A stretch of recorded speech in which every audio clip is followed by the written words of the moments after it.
ഒമർ ലുലു സംവിധാനം ചെയ്ത അഡാർ ലവ്ലിയുടെ ശ്രദ്ധേയയായ താരമാണ് നടി റോഷന. സോഷ്യൽ മീഡിയയിൽ സജീവമായ താരം പുതുതായി പങ്കുവച്ച ഒരു പോസ്റ്റാണ് ആരാധകർക്കിടയിൽ ശ്രദ്ധേയമാകുന്നത്.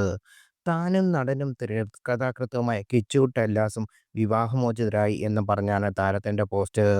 ഒരുമിച്ച് ചെലവഴിച്ച 5 വർഷങ്ങൾക്ക് ശേഷം തങ്ങൾ സ്നേഹത്തോടും ബഹുമാനത്തോടും കൂടി വഴിപിരിയാൻ തീരുമാനിക്കുകയായിരുന്നു നടി കുറിപ്പിൽ പറയുന്നു.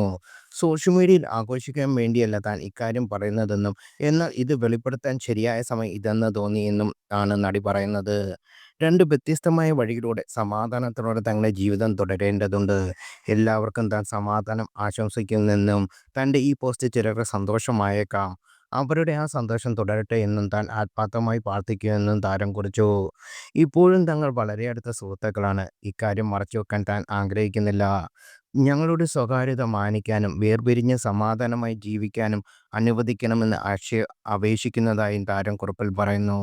ഒരു ആമുഖക്കുറിപ്പൊന്നുമായിരുന്നു റോഷിനയുടെ ഔദ്യോഗിക വേർപിരിയെന്ന വിവരം പങ്കുവച്ചത്. 2020 നവംബറിലായിരുന്നു ഇരുവരുടെയും വിവാഹം. അങ്കമാലി ഡയറീസ്, തണ്ണിമത്തൻ ദിനങ്ങൾ എന്നീ ചിത്രങ്ങളിലൂടെ പ്രേക്ഷകർക്ക് പ്രിയങ്കരനായ നടനാണ് കിച്ചു.